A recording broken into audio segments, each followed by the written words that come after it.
Hello everyone, myself Henil Dauda. And myself Sneha Dave. Today our project topic is cardiopulmonary assessment and we will cover four topics: tactile vocal phrenitis, TVF, diaphragmatic excursion, percussion and last auscultation.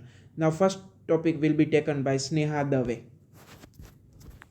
Here we discuss tactile vocal phrenitis. The definition of tactile vocal phrenitis is vocal phrenitis is a measure of speech vibration transmitted through the chest wall to the examiner's hand. After it is typically more prominent in intrascapular area than the lower lung field. It is more prominent on right side than the left side. Now we discuss procedure.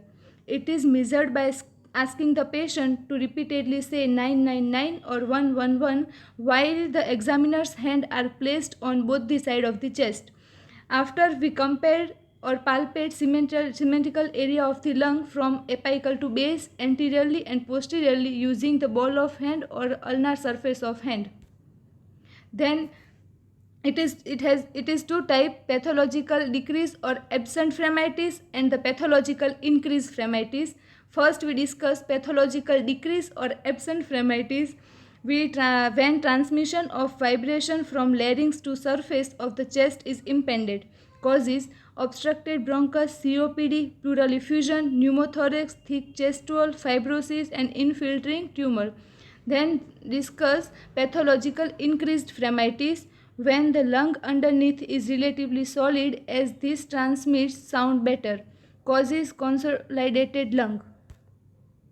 Then another type of tactile vocal phrenitis is as follow: pleural phrenitis, tussive phrenitis and bronchial or a bronchial phrenitis. First we discuss pleural phrenitis. Palpable vibration of chest caused due to rubbing of two pleural layer. Tussive phrenitis, the palpable vibration of chest during coughing, and bronchial or a bronchial phrenitis, the palpable vibration of chest caused due to movement of air through the large partial obstructed airway. Thank you. Of all, we perform tactile vocal phrenitis. It is a measure of speech vibration through the chest wall to the examiner hand. Patient position is high sitting. We perform vocal phrenitis from apical to base, and after that we also perform this on both the sides, anteriorly and posteriorly. Now therapists place their hand on patient chest wall by using the ulnar side of the hand like this, and ask the patient to say repeatedly 999 or 111. 9999 1111. Again, go to the next intercostal space and ask the patient to say again 999 or 111. 9999 1111. And after that, we compare both the side. It may be increased, decreased, or absent. Thank you. So our next topic is diaphragmatic excursion. So it is the most important topic for the external viva purpose of the exam. So first of all, the definition of the diaphragmatic excursion. Diaphragmatic movement during the breathing can be assessed using mediate percussion. So diaphragmatic excursion, now we will see the procedure. So first of all, we will ask the patient to take the deep breath and hold. Now second step is percussion is performed. The lowest point of the resonant note on percussion is the lowest level of the diaphragm. Now the patient asks the patient to exhale out and percussion is repeated again. Now the next step is the lowest level of the resonant note is again noted. Now the level of diaphragm moves up in this at this time. Now the distance between these 2 points denotes the diaphragmatic excursion, and the normal value for the diaphragmatic excursion is 3 to 5 centimeter. Good afternoon everyone. Today we will discuss the diaphragmatic excursion. So for the first of all, diaphragmatic excursion is the movement of the diaphragm. So diaphragmatic excursion, we have to first of all palpate the inferior angle of the scapula. For the palpation of the inferior angle of the scapula, ask the patient to do the external rotation. So here we will see the inferior angle of the scapula. Now relax. Now we have to ask the patient to tell the two normal breath. Take two normal breath, normal breath. Now take one deep breath. Ask the patient to hold the breath. Here first we will hear the resonant sound, then the dull sound will observe. So first, when we hear the dull sound, mark that point. Here we hear the first dull now. Then ask the patient to relax. Now again do the two normal breathe.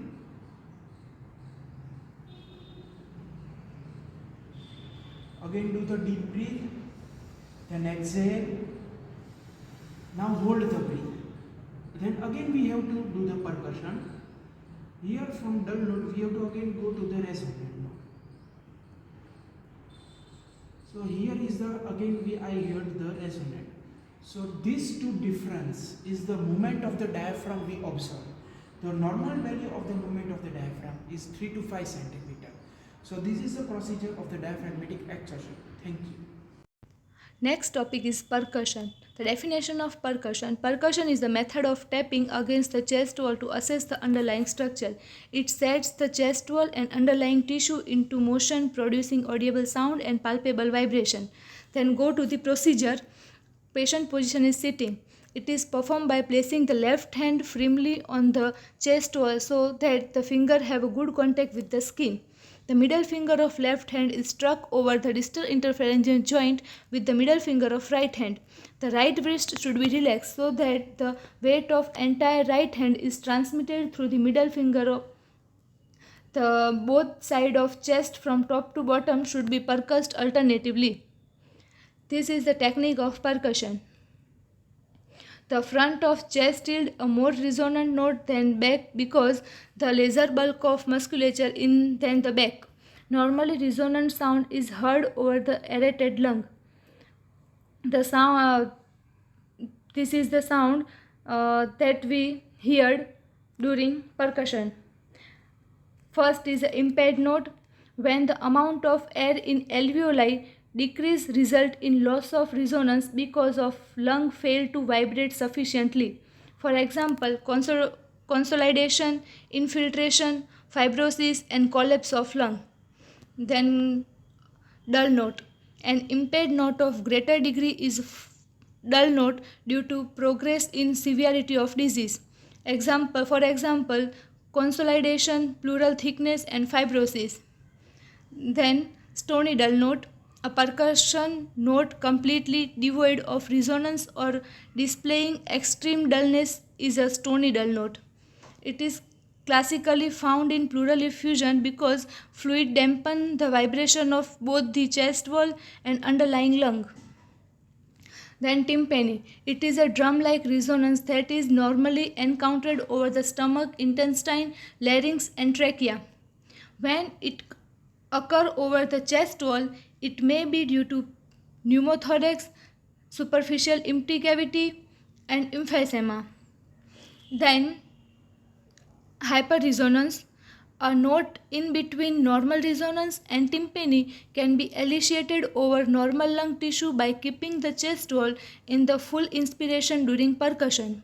For example, pneumothorax, emphysema, large cavity, congenital lung sites and emphysematous bulla. Then go to the normal dullness. We discuss about normal dullness like first is a liver dullness and span. It is over right side, fifth intercostal space in mid-clavicular line. It may be present in fourth intercostal space at mid-clavicular line in pyogenic abscess of liver, diaphragmatic paralysis, collapse of lower of lung. It may be pushed down to sixth intercostal space in mid-clavicular line in emphysema, right-sided pneumothorax, terminal cirrhosis, air in peritoneal cavity. Second is a cardiac dullness. On the left side of chest wall, the lung resonance is encroached by an area of cardiac dullness. The normal cardiac dullness is present over left fifth midclavicular line. This area of dullness may be increased in emphysema, the left-sided pneumothorax. It may be increased with cardiomegaly and shifting of heart to the left side. Then third is a shifting dullness. During sitting position, in case of hydropneumothorax, there is a hyperresonance note above followed by dullness below. On changing posture or to supine, the area of dullness of fluid changed as air and fluid will shift. This is a shifting dullness and signifies presence of both air and fluid. So go to the percussion. It is a method of tapping against chest wall to assess the underlying structure. The patient position is sitting. It is performed by placing the hand on chest wall for good contact of skin. Here the middle finger of one hand should be struck over the interphalangeal joint with the middle finger of other hand. And go to the second intercostal space and third intercostal space.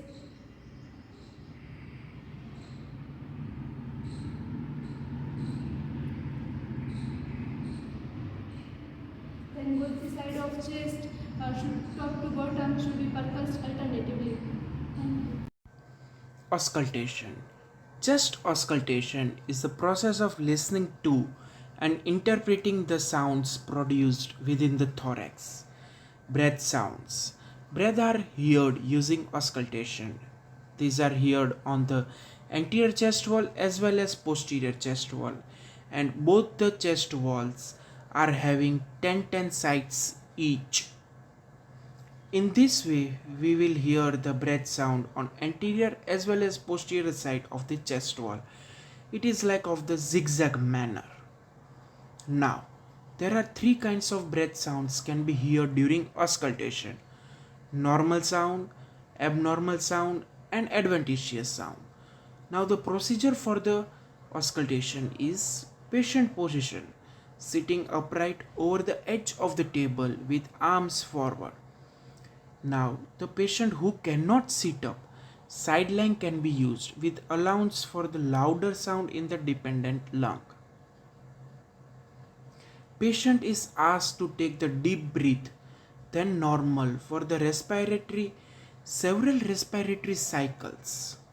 Now, breath sounds should be heard using stethoscope, starting at the top of the chest at the first intercostal space, using a step ladder approach to listen breath sounds on anterior and posterior chest, finishing at 7th intercostal space.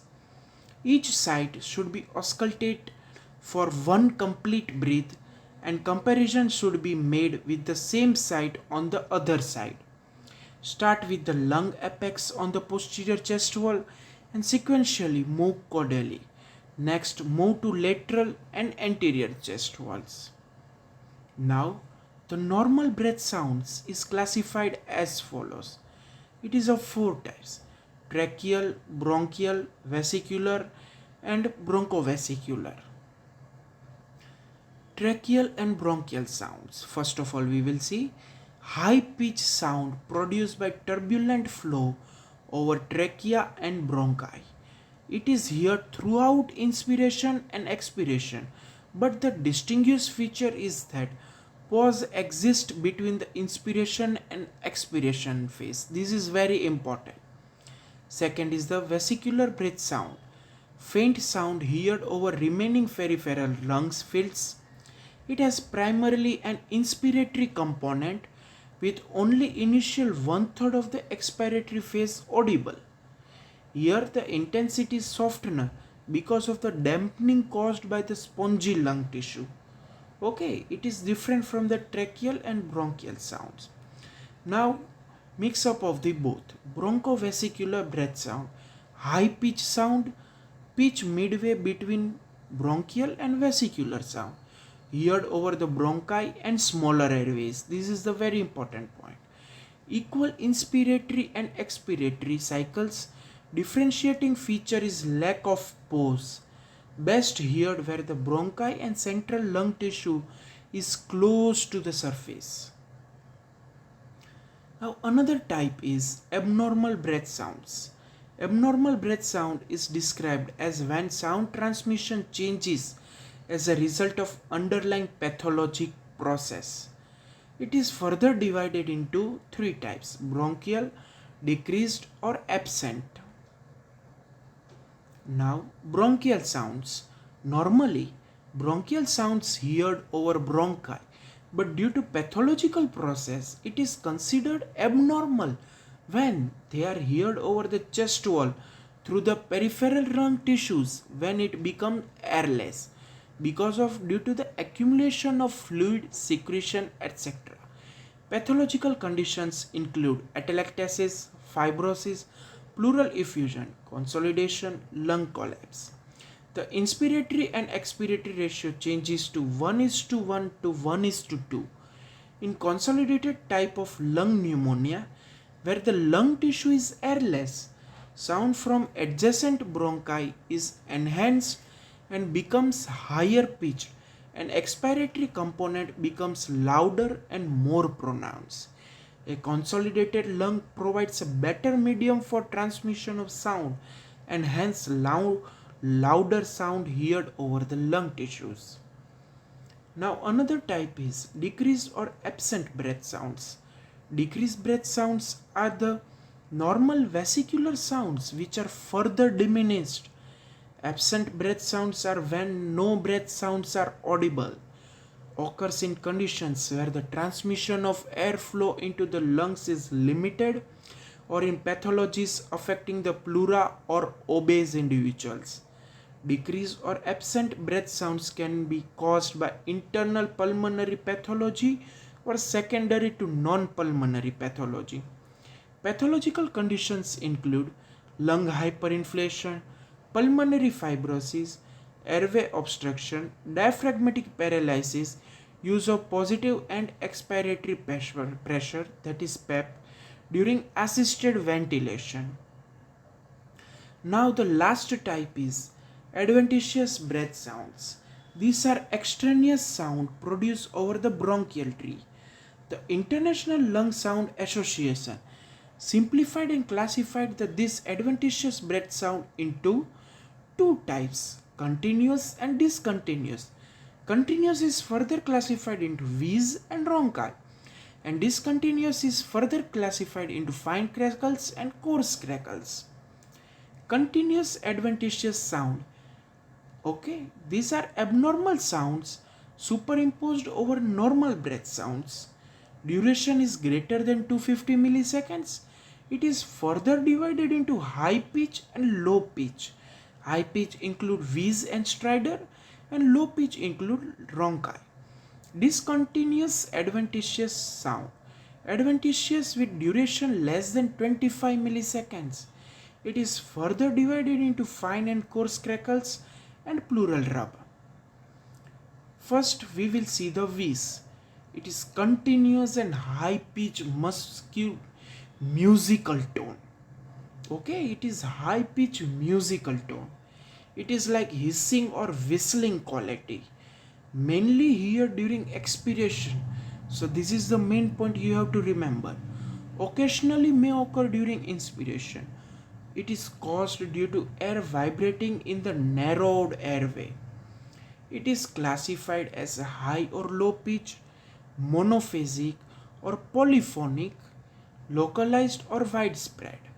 Monophasic wheeze indicates single obstructed airway and widespread airway narrowing. It is indication of means in which condition we will hear wheeze sound, that is bronchospasm, foreign bodies, air thickening caused by mucosal edema or muscle hypertrophy. Next is stridor, has hissing and musical quality. Here during inspiration, occasionally may occur during expiration. Stridor is generated due to turbulent airflow in the larynx and bronchial tree. It is mainly suggestive of the upper airway obstruction. It is the main point which is differentiating feature from the wheeze.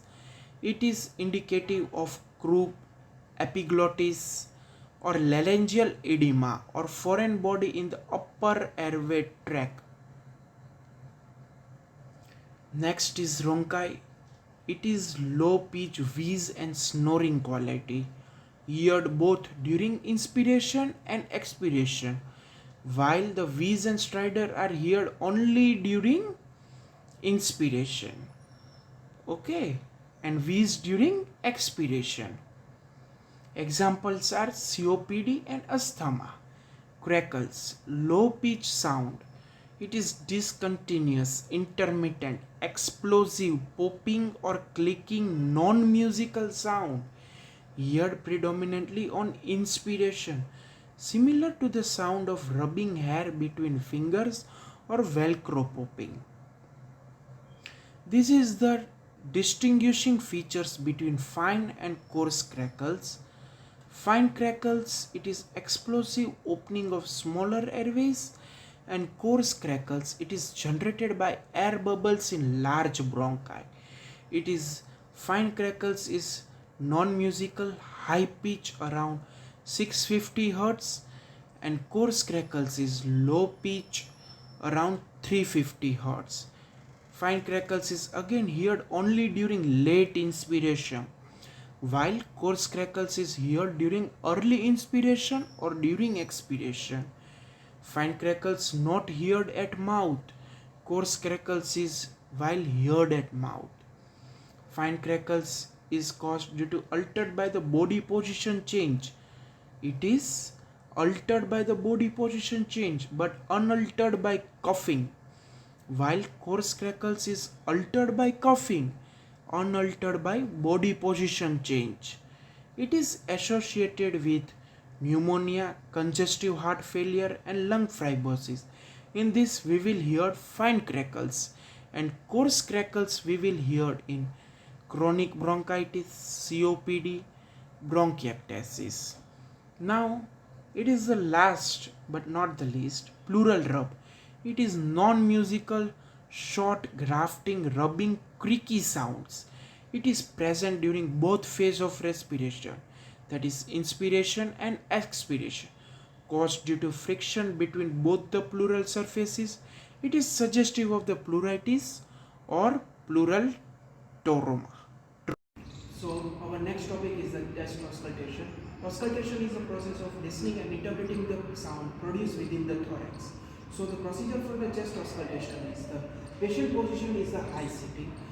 The doctor therapist position is the beside the patient. Now we have to tell the patient that to take the deep breath, first deep breath, then relax. Now the normal breathing pattern should be there. For the patient who cannot achieve the high sitting position or the sitting position, sideline position is alternate position. For the sideline position, there will be there will be more sound on the dependent position of the lung. So now we will forward toward the procedure. So the procedure for the chest auscultation is that it is ausculted anteriorly as well as posteriorly. For the anterior position, there is 10 side, posterior position, there are also 10 side. So the anterior position, first of all, the first intercostal space to the seventh intercostal space. So for the auscultation, we will go forward as, now take the normal breath, relax, take the breath. We have to auscultate each point at each breath.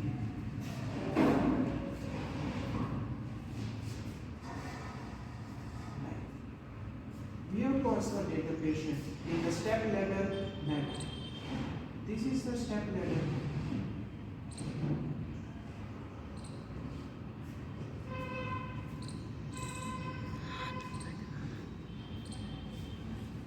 This is for the anterior side.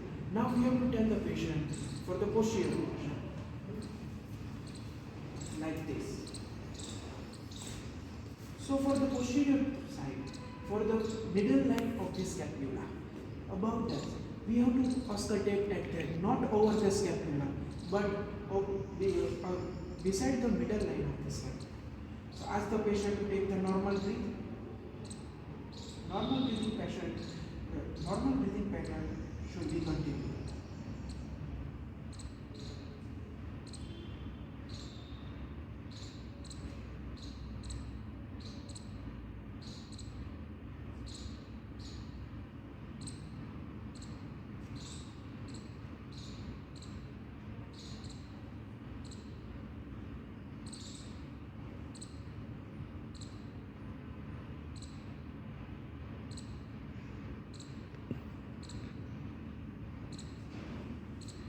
In this we have to auscultate the chest auscultation.